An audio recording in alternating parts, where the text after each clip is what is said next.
warahmatullahi wabarakatuh. Assalamualaikum. Ya Yahya yang kami hormati, Wan ada pertanyaan.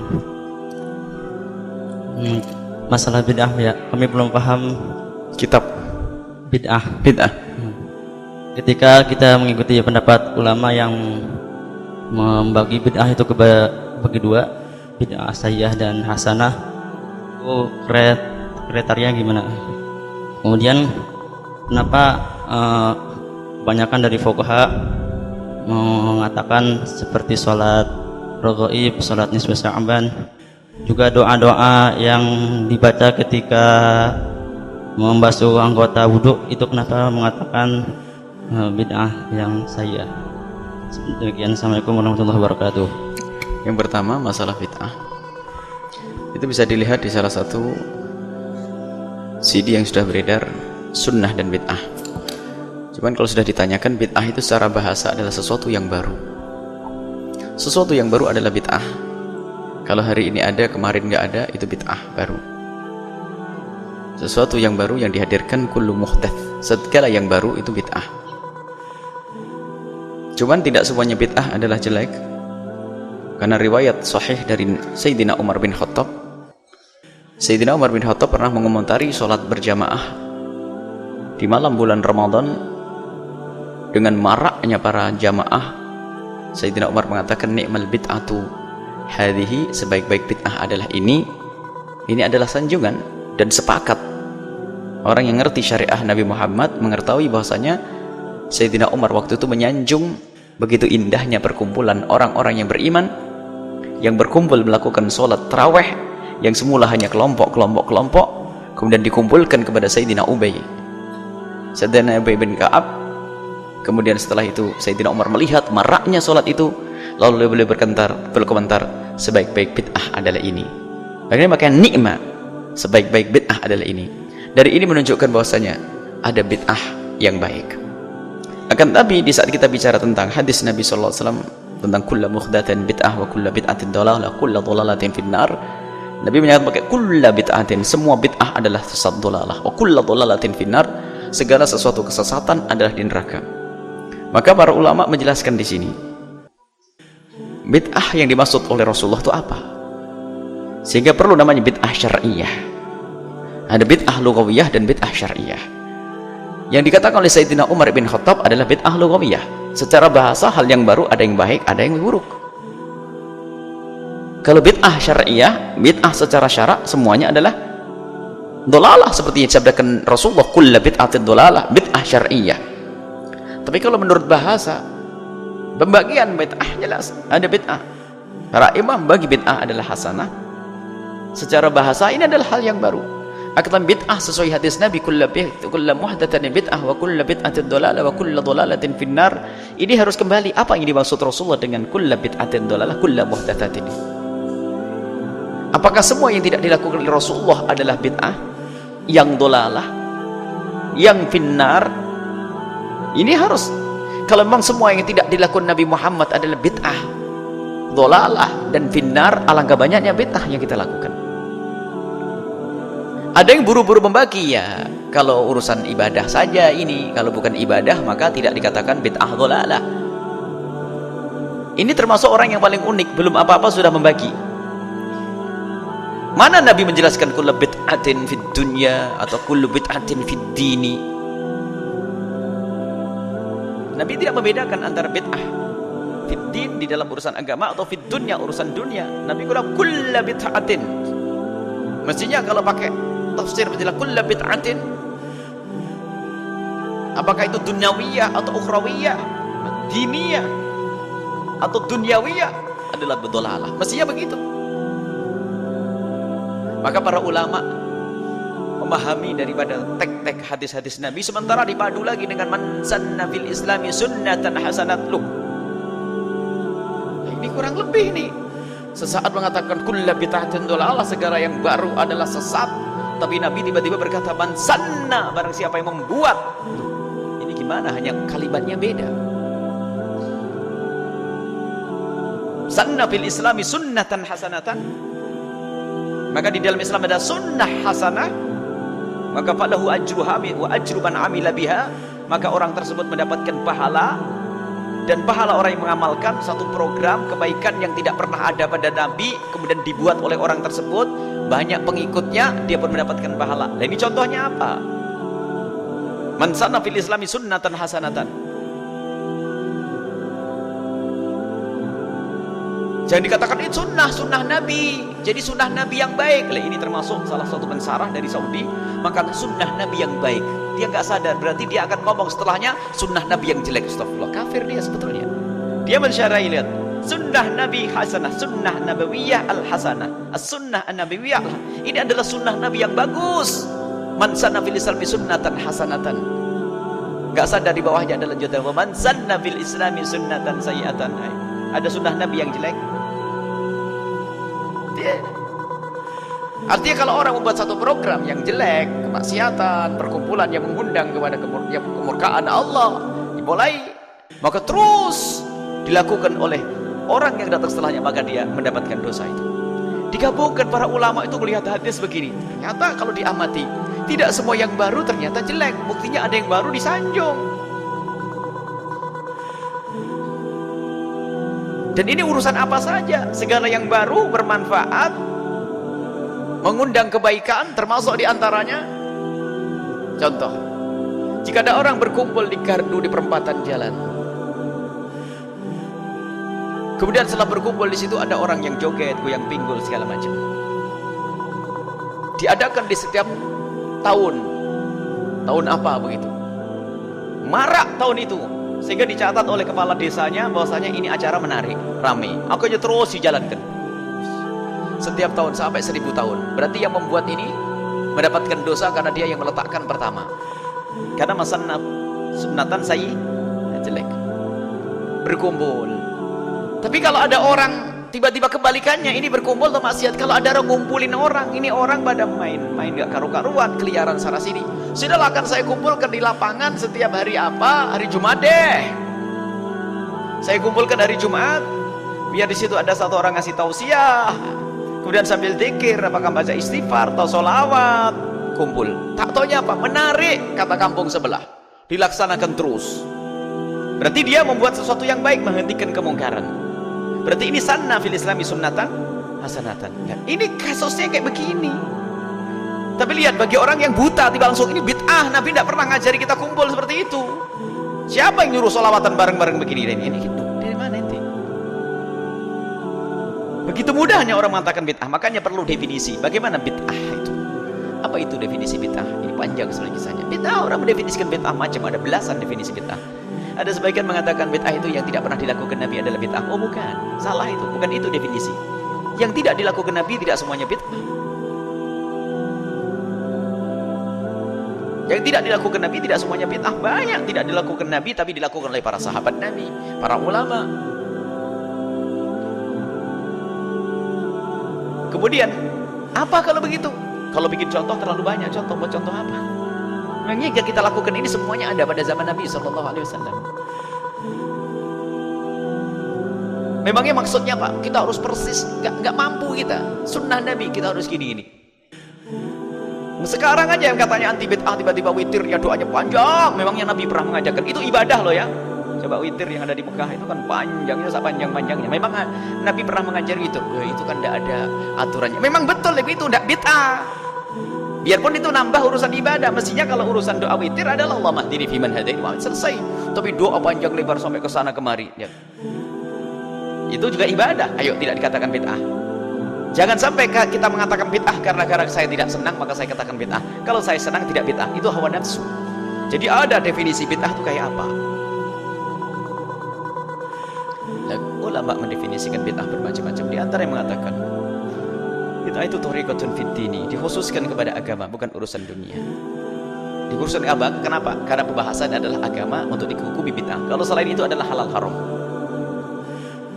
Orang membuat perkumpulan untuk disco adalah haram, sudah nggak usah disebut bid'ah duniawi. Tapi urusan agama yang sangkut pautnya dengan agama, maka thariqatun fid dini, orang membuat cara di dalam urusan beragama. Mukhtara'atun yang dibuat-buat, tidak ada contoh dari Nabi SAW. Akhirnya mukhtara'atun tidak dikembalikan kepada firman Allah tidak bisa, kepada hadis Nabi tidak bisa, biarpun dalil umum. Tapi kalau masih bisa dikembalikan secara umum boleh. Contoh, zikir bersama itu ada bimbingan dari Nabi loh. Ini kan pertanyaan aneh. Kalau kembali kepada definisi thariqatun fid dini, cara beragama, beribadah, zikir. Mukhtara'atun, diada-ada, enggak pernah ada contoh dari Nabi. Maknanya apa? Bukan Nabi mencontohkan itu, tidak. Akan tapi maksudnya kita itu sunnah Nabi itu secara umum Nabi mengizinkan. Secara umum ada nama dalil am, ada dalil khos, ada am. Jadi kalau bisa umumil adillah, kalau bisa masuk dalil am, misalnya yadhkuruna Allah qiyaman, untuk berzikir kepada Allah, atau dalam hadis Nabi sallallahu alaihi wasallam, innallaha malaikatahu yusholluna 'alan nabi ya ayyuhalladzina amanu shallu, berselawatlah kalian. Ini adalah enggak ada ketentuan berselawatlah kalian harus sendiri-sendiri, enggak ada. Tidak juga keterangan soal berselawat kalian harus bareng-bareng, enggak ada. Shallu, bahkan kalau muqtada ad-dhamir, kalau tuntutan dari dhamir bunyinya shallu, ya berselawatlah kalian, ya bareng-bareng, kalau gitu bareng. Tapi ternyata tidak ada. Ulama dari dulu gak ada yang menentukan zikirmu tuh harus bareng-bareng atau sendiri, gak ada. Kalian suka-suka. Kalau zikir sendiri mah enggak, zikir bareng enggak. Tiba-tiba ada orang muncul, zikir bersama adalah bid'ah. Padahal bagaimana dikatakan mukhtaratun, ada. Al-Quran mengatakan sallu, berselawatlah kalian. Tudohi syariata, untuk menandingi syariat. Artinya apa? Tidak ada di dalam syariat untuk menandingi syariat. Contoh, sholat subuh 2 rakaat, lagi seger-segernya kok 2 rakaat, saya akan nambah 2 rakaat lagi jadi 4 rakaat. Ini mengada-ngada, tidak ada tuntunannya, dilarang. Ini adalah bid'ah. Yuqsadu bisuluki 'alaiha, tujuannya adalah untuk berlebih-lebihan. Berlebihan, tidak puas dengan apa yang didatang dari Nabi, saya harus buat, itulah kurang ajar. Apakah ada orang-orang yang melakukan selama ini kayak maulid dan sebagainya itu, lalu mengatakan sahabat Nabi kurang hebat karena Nabi tidak pernah maulid Nabi? Tidak pernah. Nabi tidak perlu maulid Nabi karena setiap hari melihat Nabi, mencintai Nabi, berjuang dengan Nabi. Lah ente yang gak pernah berjuang dengan Nabi, bahkan di rumah kita pun tidak kenal Nabi, maka perlu dikenalkan Nabi, maulid Nabi, menyebut nama Nabi, kenalkan anak-anak kita kepada Nabi. Bagaimana seperti ini dikatakan bid'ah? Jadi ada bid'ah itu dhalalah, ada bid'ah hasanah, ada bid'ah yang sampai dikatakan nanti hukum bid'ah itu secara bahasa itu ada bermacam-macam. Ada bid'ah yang namanya wajibah, ada bid'ah dan seterusnya. Ini kembali kepada bahasan bid'ah yang panjang lebar. Intinya adalah apa? Hanya orang yang lidahnya itu memang lidahnya nasib untuk mencaci orang, dikit-dikit mengatakan bid'ah, tidak mau bertanya kepada yang bersangkutan. Apa hujahmu wahai ustaz? Membaca surat Yasin kok jadi bid'ah, itu dari mana hujahnya? Ente yang bid'ah, membid'ahkan sesuatu amalan baik. Ente baca kulhu boleh, sudahlah. Kalau tidak mau kelompok Yasinan, kelompok Baqarahan saja kalau mau sana. Memang salah. Tidak ada larangan kalau kita baca Al-Quran 1 ayat, 2 ayat, 1 surat, 1 surat. Tidak ada larangan. Tidak ada dilarang kamu membaca Al-Quran hanya surat Al-Baqarah saja. Orang bisanya Al-Baqarah. Kok tiba-tiba menjadi bid'ah, amal ibadah menjadi bid'ah? Amalan Yasinan bukan dari Nabi, keke amal Yasin bukan Nabi. Membaca Al-Quran perintah dari Allah. Al-Quran Yasin, Yasin Al-Quran. Dibaca-baca bid'ah. Itu adalah orang sakit. Dan ada definisi bid'ah secara detail tentunya waktu yang cukup untuk menjelaskannya. Jadi ada bid'ah hasanah, ada ikut definisi. Setelah definisi, nama ada muhtarazatnya. Apa yang keluar dari definisi ini? Definisi kul thariqatun fid din muhtarazatun tudhi syari'ata yusadu bisuluk 'alaiha al-mubalaghatu fi ta'abbuti, itu dirinci oleh para pakarnya. Baru nanti ternyata bagaimana, apakah tawassul bid'ah? Ya enggak bisa karena ada hujah, ada contoh dari Nabi. Kalau masalah hadisnya tidak sah, ini masalah khilaf. Masalah pentasih hadis bukan harus serta-merta bid'ah. Sehingga bid'ah menurut si A tidak bid'ah menurut B, tapi menurut ente. Ente tidak ngerti ilmu hadis, jangan ikut nyaci maki. Baik, adapun masalah misalnya sholat raghaib, sholat nisfu Sya'ban dan sebagainya, Imam Ghazali menetapkan di dalam kitab Ihya-nya. Akan tapi ketahuilah, sebagian para ulama mengatakan tidak ketemu riwayat-riwayatnya, sehingga Imam Ghazali sebagai hujjatul Islam, yang dikatakan sebagai hujjah itu dalam ilmu hadis, yang sudah mencakup hampir semua ilmu hadis ada di otak beliau. Sehingga mungkin masalah sanad yang tidak ditampakkan oleh Imam Ghazali, khusnudan kepada Imam Ghazali, bahwa Imam Ghazali bukan sandarannya. Akan tapi lihat dalam kajian ilmiah, Imam Ghazali yang telah mengatakan seperti itu harus ada dalil dong, harus ada riwayat yang sahih dijelaskan. Ternyata Imam Ghazali dalam kitab Ihya-nya tidak menjelaskan tentang riwayat, kecuali riwayat itu an jama'atin min ahli Qudus. Ketemu Imam Ghazali dengan orang ahli Qudus, Tidak dijelaskan siapa ahli kudus, sehingga para muhaditsin yang datang setelahnya mengatakan riwayat Imam Ghazali tidak bisa diterima. Artinya ini ibadah yang tidak ada tuntunannya. Sehingga Imam An-Nawawi rahimahullah ta'ala, termasuk Imam Ibnu Hajar Al-Haytami, mengatakan ini adalah amalan bid'ah. Mereka punya sandaran, ada ukurannya, karena memang dilacak riwayatnya tidak benar. Lalu bagaimana kita menyikapi? Imam Ghazali menetapkan dalam kitab Ihya-nya, lalu yang lain imam kita mengatakan bid'ah. Itu bukan urusan untuk caci maki. Kalau sudah ada orang melakukan sholat raghaib 100 rakaat, baik, kita punya adab dengan Imam Ghazali, tidak serta-merta mengatakan Imam Ghazali salah seperti itu, karena kita bukan bagian ahli ilmu, kita taklid. Kalaupun kita tidak mau melakukan amalan Imam Ghazali, cukup biarkan 100 rakaat dilakukan, tapi niatnya dirubah, sehingga kita tidak ikut Imam Ghazali. Tetapi ketahuilah, kita tidak bertentangan dengan Imam Ghazali, tapi kita juga tidak bertentangan dengan ulama yang mengatakan bid'ah. Ganti, kita tidak melakukan sholat raghaib. Sholat sunat mutlak ke Imam Hasan bin Ali 500 rakaat, kalau tambah bukan 100 rakaat. Sholat sunnah mutlak, bukan raghaib. Sehingga apa? Di kampung tersebut tetap ada. Dan sekarang Ustadz tidak bijak, gara-gara baca karangan Imam Nawawi langsung ini bid'ah, ya, berantem sama kiai lama. Ini sudah biasa dengan 100 rakaat ya Ustadz. Terus ini kata Syekh Malebari dalam Fathul Mu'in, ini begini. Ya Ustadz, ente bukan Syekh Malebari ya Ustadz, dan ente juga bukan Imam Ghazali. Biarkan 100 rakaat dilakukan, cuman dirubah. Kalau niatnya begitu memang jadi bid'ah menurut Imam Nawawi, tapi coba dirubah sekarang. Ibu-ibu, bapak-bapak, sekarang coba hajatnya dihadirkan. Berapa punya hajat yang banyak? Yuk kita sholat malam yang banyak, sholat sunat mutlak yang banyak setiap malam. 150 kalau belum malam ini, hilang bid'ahnya jadinya. Kok begitu mudahnya orang menghentikan orang awam beribadah? Ini kan problem kita tuh problem kedengkian, problem kesombongan, seolah-olah pengen lebih hebat. Baca ini Fathul Mu'in, apalagi ini Fatawa Al-Hadithah